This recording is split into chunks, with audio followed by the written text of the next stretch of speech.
Hare Krishna, everyone. Hare Krishna. I'd like to apologize for messing up the last reading that we did together, but I messed it up on my own. Somehow or other, the mic went dead, and although I had charged the batteries, but somehow I messed up. So my apologies for that. We're going to pick up anyway where we the next verse. So yeah. So like that. So Hare Krishna. Canto 3, chapter... Oh, look, it's 3. Canto 3, chapter 33, text 3. And what time is it? 3 o'clock. It's not, actually. It's 9 o'clock. It's 3:33. Good. Alright. Om Namo Bhagavate Vasudevaya. Om Namo Bhagavate Vasudevaya. Om Namo Bhagavate Vasudevaya. Text 3. My dear Lord, although personally you have nothing to do, you have distributed your energies in the interactions of the material modes of nature. And for that reason, the creation, maintenance and dissolution of the cosmic manifestation take place. My dear Lord, you are self-determined and are the Supreme Personality of Godhead for all living entities. For them you created this material manifestation. Although you are one, your diverse energies can act multifariously. This is inconceivable to us. I agree. Purport. The statement made in this verse by Devahuti that the Absolute Truth has many diverse energies, although he personally has nothing to do, is confirmed in the Upanishads. There is no one greater than him or on an equal level with him, and everything is completely done by his energy as if by nature. It is understood herein, therefore, that although the modes of material nature are entrusted to different manifestations like Brahma, Vishnu and Shiva, each of whom is particularly invested with different kinds of power, the Supreme Lord is completely aloof from such activities. Devahuti is saying, although you personally are not doing anything, your determination is absolute. There is no question of your fulfilling your will with the help of anyone else besides yourself. You are in the end the Supreme Soul and the Supreme Controller. Your will therefore cannot be checked by anyone else. The Supreme Lord can check others' plans. As it is said, man proposes and God disposes. But when the Supreme Personality of Godhead proposes, that desire is under no one's control. He is absolute. We are ultimately dependent on him to fulfill our desires, but we cannot say that God's desires are also dependent. That is his inconceivable power. That which may be conceivable for ordinary living That which may be inconceivable for ordinary living entities is easily done by him. And in spite of his being unlimited, he has subjected himself to be known from the authoritative scriptures like the Vedic literatures. As it is said, Sabda Mulatvat. He can be known through the Sabda Brahman or Vedic literature. Yeah, it's interesting, like Devahuti is saying you've got nothing to do, which I found funny when someone you've got nothing to do, and yet you have many diverse energies. And so I was thinking, so if you, like Prabhupada often gives the example of the head, like the CEO, head of a company, in one sense, they don't do much compared to those who are underneath, more or less. They know next level down, you're in charge of this, and you're in charge of the people under you, you're in charge of like that. And ultimately, the one right at the top kind of delegates it all, as it were. So, just to make a comparison, I was thinking like that. And also it's saying that Krishna is unlimited. Krishna is the absolute truth, but he's allowed himself to be known. But as Prabhupada says here, only through the authoritative scriptures. Because it's like, if you're not well, all you have to say to someone, to a friend or these WhatsApp groups, whatever, I woke up today, my gum hurt, or it guaranteed at least one, if not two, if not five people have a remedy, that they become doctors, they're qualified.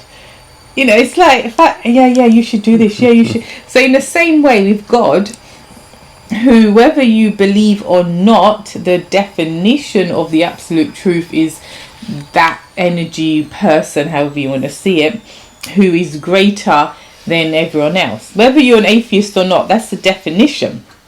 So atheists may say, but I don't believe in God. But what's your understanding of God? So they may say, you believe in God, which means someone who's higher than you, someone. So we all agree on the definition that this person is unlimited and greater. We just may not agree to believe in the person.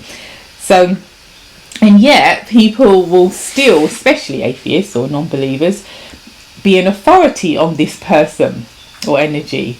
And there's books about the God delusion or this, or people, armchair philosophers, which is amusing. And as Prabhupada says, well, no, if you want to know him, there is a way to know him, but it has to be through the authoritative scriptures, not just speculation or deriding or through our limited brains, which can't do much anyway. We're not all on the same level. We're not all on the same level of Einstein or this genius or this Mensa IQ anyway, even though we've got brains.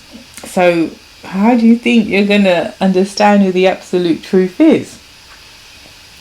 I just liked it. I thought it was very logical, and it's like, and yet the absolute truth lends himself to us and allows us to understand him, but through authoritative scriptures, which is understandable, isn't it?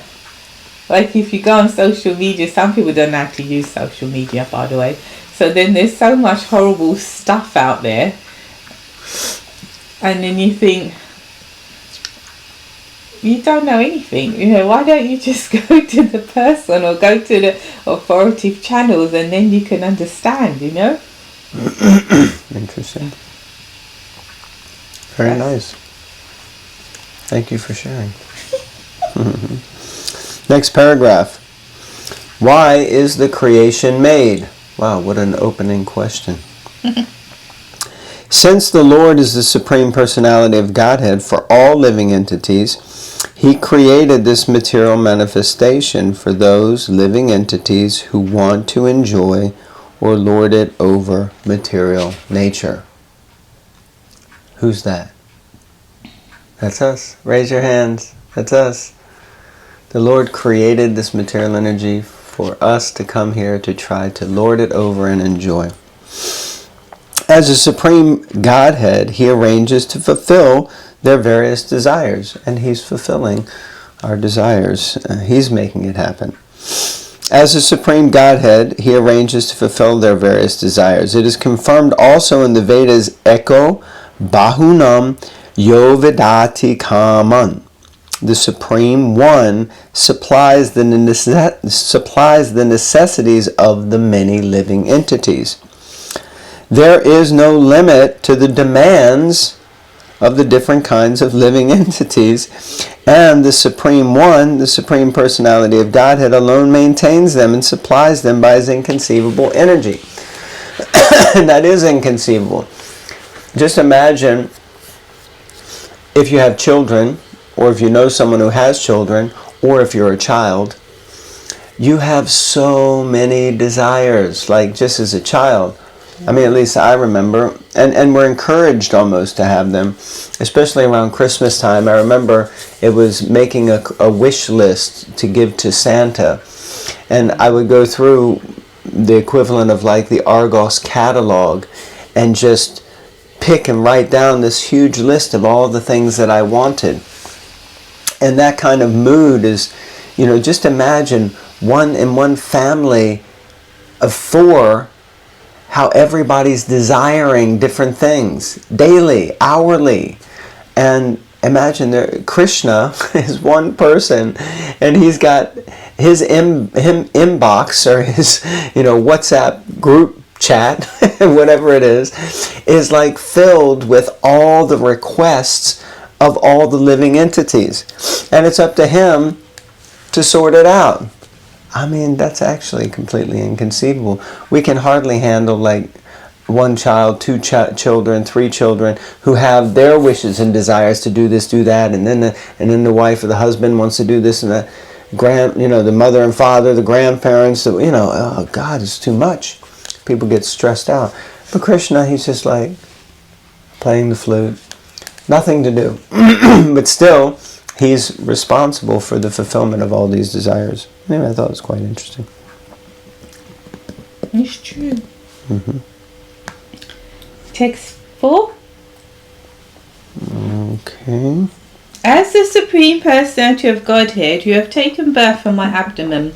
O my Lord, how is that possible for the Supreme One, who has in his belly all the cosmic manifestation? The answer is that it is possible, for at the end of the millennium, you lie down on the leaf of a banyan tree, and just like a small baby, you lick the toe of your lotus foot. I love that passage. Purport. At the time of dissolution, the Lord sometimes appears as a small baby lying on a leaf of a banyan tree, floating on the devastating water. Therefore, Devahuti suggests your lying down within the abdomen of a common woman like me is not so astonishing. You can lie down on the leaf of a banyan tree and float on the water of devastation as a small baby. It is not very wonderful, therefore, that you can lie down in the abdomen of my body. You teach us that those who are very fond of children within this material world, and who therefore enter into marriage to enjoy family life with children, can also have the Supreme Personality of Godhead as their child. And the most wonderful thing is that the Lord himself licks his toe. That's a cute image. That's quite a common one when you're growing up like in Hindu families or this, because especially my family, whatever, background, Bal Gopal, little Gopal, baby Krishna, and that one where he's lifting his foot up because his thigh is like quite fat actually, in a cute way. Chubby is a nice way. Okay, chubby. So that's quite, yeah, it's a cute image. It's a cute image. Markandeya Rishi. This is the pastime.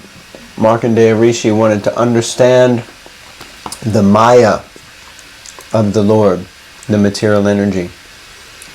And then the Lord appeared to him, and this whole pastime, and Markandeya Rishi's kutir was inundated with the flood of material devastation, and he was washed around on all the waves, and there was all kinds of sea monsters and everything, and then all of a sudden there was this, I forget how it went, I think calm, and he found himself on an island, and on this island there was a banyan tree, and in this banyan tree there was a leaf, and on the leaf was Krishna lying as a little baby. And he was so enamored by this little baby, and the little baby was just picking up his toe, as babies do, and pulling it up to his mouth and sucking on his own lotus feet. And then all of a sudden he was enamored by that, and then boom, devastation again. And then, the baby was floating on those waves, and then all of a sudden he got sucked into, I think he got sucked into either Krishna or sucked into something, and then he woke up and he wound up back in his kutir, and he was like, wow. So something like that anyway. Markandeya Rishi, yeah, really, really ecstatic. Okay, read the next paragraph.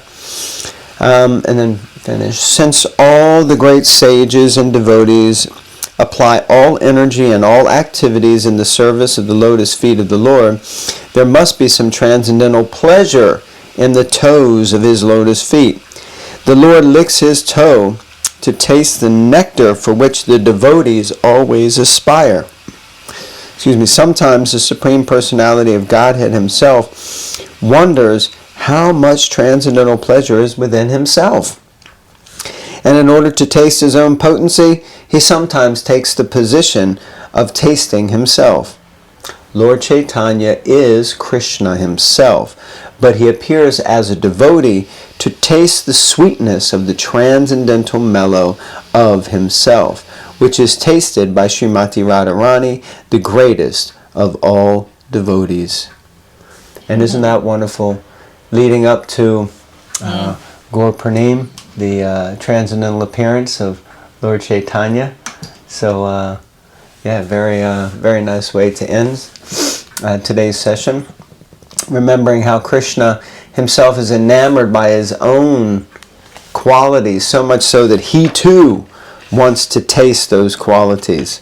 So, and So what does that mean? That Krishna isn't all-knowing because he doesn't know what his qualities are?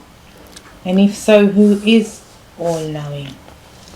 well, that's a big debate, but of course he's all-knowing. The question was asked of Srila Prabhupada. Well, if Krishna can do anything, can he make a mountain that he can't lift? And Prabhupada said, yes. And then Prabhupada said, and then he can lift it.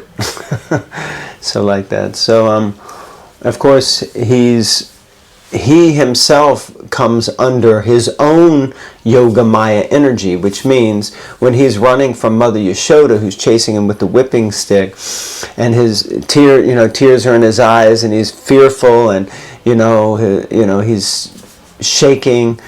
That's because he's under the Yoga Maya, his own illusory energy, his spiritual illusory energy, for the pleasure of his devotees and for his own relishment of those interactions and pastimes like that. Perfect. Thank you very much, everyone. Hare Krishna. Please, please, please read Srila Prabhupada's books daily. If anyone would like to sponsor any Chaitanya Charitamritas or would like a set of Chaitanya Charitamritas leading up to Gaur Purnim, please let us know. In the meantime, Grantaraj Srimad Bhagavatam ki, Jai. Srila Prabhupada ki jai.